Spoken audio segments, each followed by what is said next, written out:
Hello everyone, it's Gojira 2018 here, and welcome back to my channel. Like in my previous video, I will be discussing sound effects of animals and creatures used in cinema. In this episode, we're going to talk about the sound effects of wild cats. Now to start with, we all know that our common domestic and or house cats make typical meow sounds, as well as purring when being loved,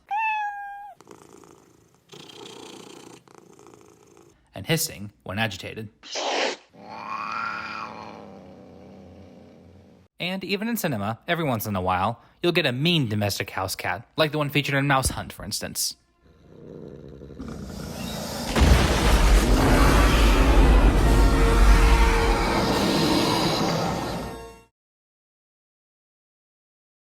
But wild cats are another thing altogether.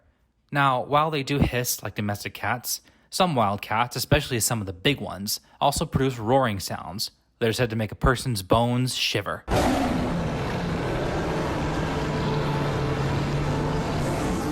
In cinema, the sound effects of wild cats have been used very commonly, not just specifically for movies featuring wild cats.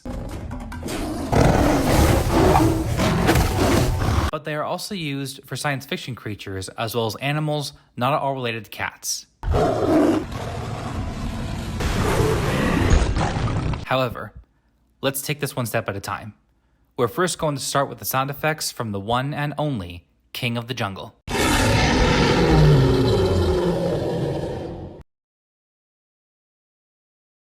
Now, as far as I know, there are roughly 4 different lion sounds most commonly used in cinema. We'll start with this clip, used many times in movie introductions of MGM,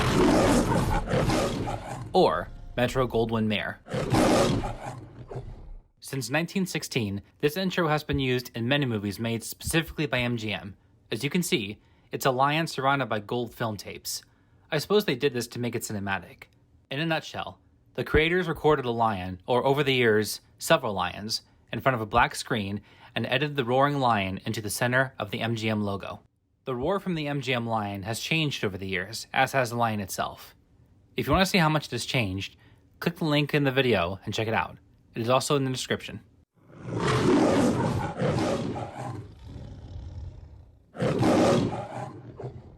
That said, the current roar of the MGM lion was first used in 1982, and since then has not only been edited to sound a little different than before, but has also been used in many cinema features. For example, it has been used in this movie, an animated musical drama film well known throughout the entire world, The Lion King.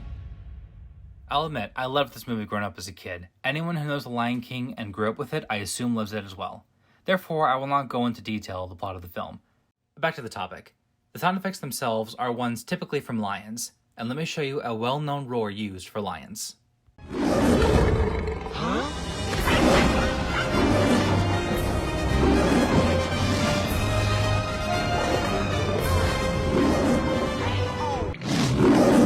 You see that? It's the same sound, the same roar. I'm sure when this roar was first recorded, it had been edited over the years to sound a little better, maybe even sound different.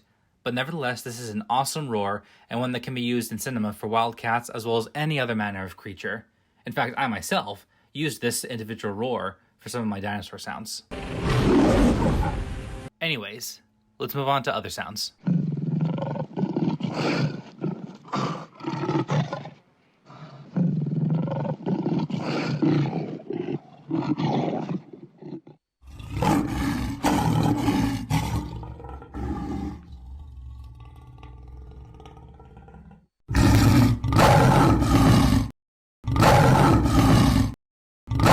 These sounds are from lions, and are used for lions of course, but also for other creatures as well.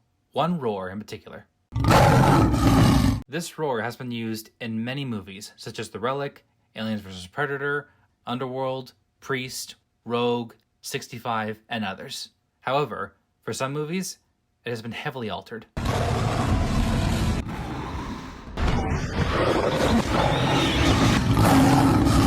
Even though it is a brief roar, I personally like it myself. It is a very intimidating and quick snarl that can sound really scary, especially if you use it right. If you're making a movie with a monster, you can use this sound effect, this roar, but the thing is, you have to make sure that it matches with the duration and movement of the creature in question. Now, in this movie, Dragonheart, in this specific scene, the dragon, known as Draco, roars in supposed victory when defeating this knight that hunts dragons. The roar he produces seems to be a heavily edited and elongated lion roar, and personally, I think it fits great.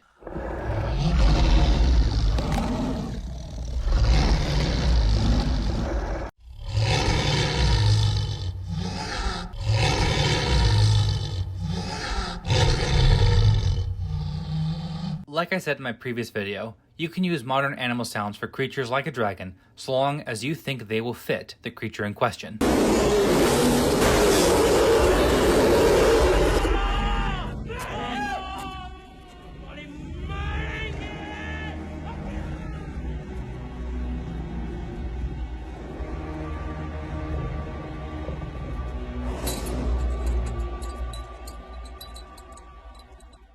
We've talked to death about lions.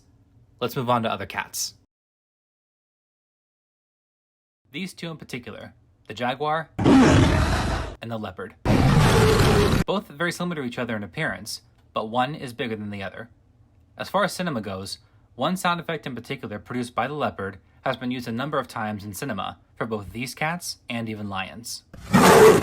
Like I talked about with the previous lion roar, this leopard roar is also short and quick, but it can sound scary if used right. In addition, it has been used for other animals in cinema that are not wild cats at all. In fact, it is quite commonly used for cinematic gorillas.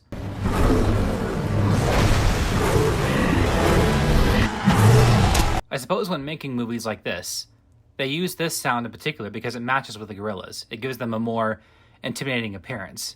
And frankly, I agree. Even though gorillas are primates, and therefore not all related to cats, the roar itself does fit.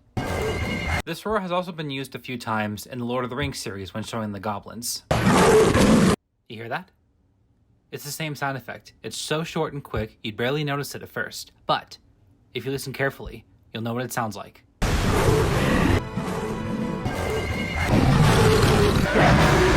And even in cartoon movies, this sound works. Let me show you this scene from another movie, an animated adventure film, Tarzan.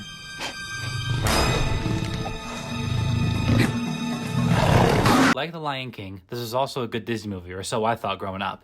In any event, the movie itself features a leopard named Saber, who produces sounds more commonly used for cougars, or those called mountain lions.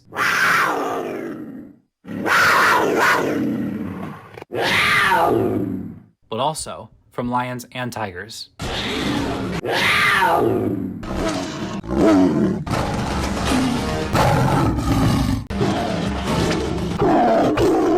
I suppose the creators of Tarzan wanted to give Saber a more intimidating presence, or overall appearance, so they gave it the sounds of 4 different wild cats, including the specific leopard roar I was talking about.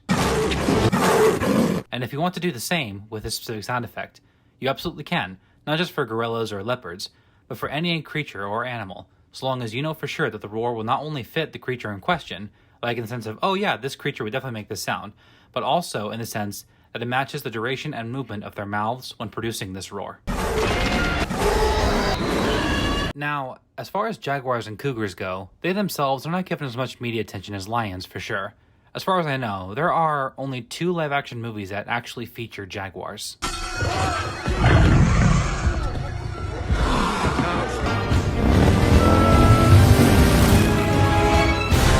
Jungle Cruise and Jumanji, Welcome to the Jungle. For the latter, I find it funny because Jumanji itself is in Africa. Jaguars do not live in Africa. Anywho, there are also a few movies that feature cougars.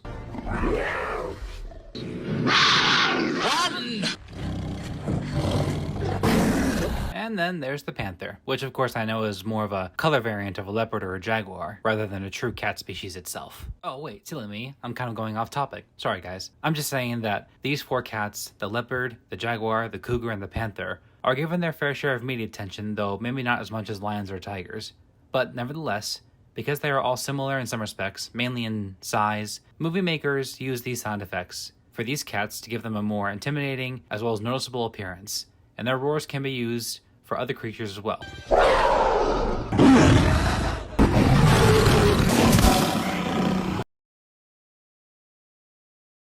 And now, we move on to our finale, the largest cat living today, the tiger. Some say that in the animal kingdom, while the lion may be king, the tiger is the emperor. Anyways, for the sound effects, tiger sounds are very commonly used in cinema, just about as often as leopard sounds, if not more so. Let me show you one. This is something of a long roar, longer than the quick and short leopard or lion sounds I talked about before, but still short in some respects. It's been used for wildcats in many cinema, but there is one movie that made an incredible tiger sound. Like I said with the big bear roar in my previous video, this one was original. I'm amazed by how it sounds.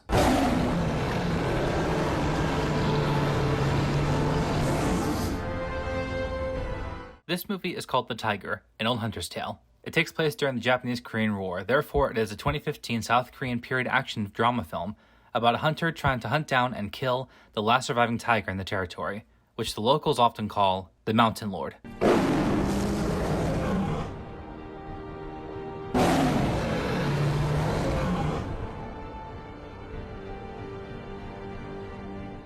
Anywho, let me show you the sounds I was talking about.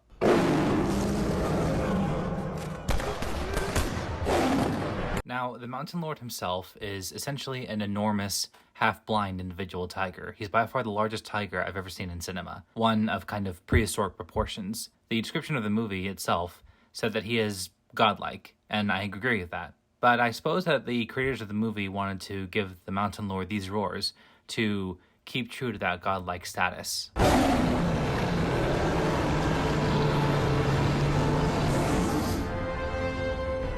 Before we truly end, let me show you this last cat. For those who like prehistoric life, you know this cat, and you love this cat. By far the most famous prehistoric cat of all time, Smilodon, the Saber-Tooth Cat.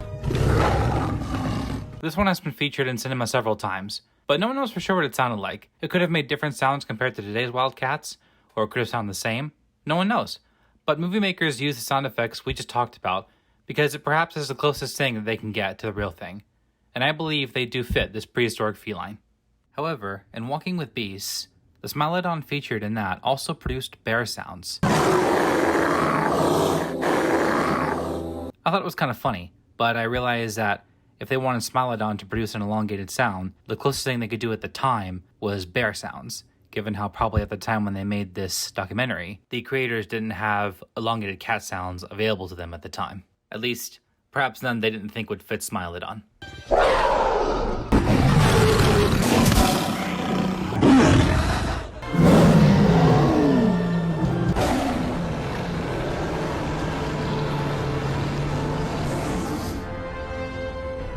Well, ladies and gents, boys and girls, that concludes this episode of Cinema Animal Sounds. I hope you'll chime in for the next one once I make it, and I do hope you've enjoyed this video. Stay tuned for more to come. Arrivederci.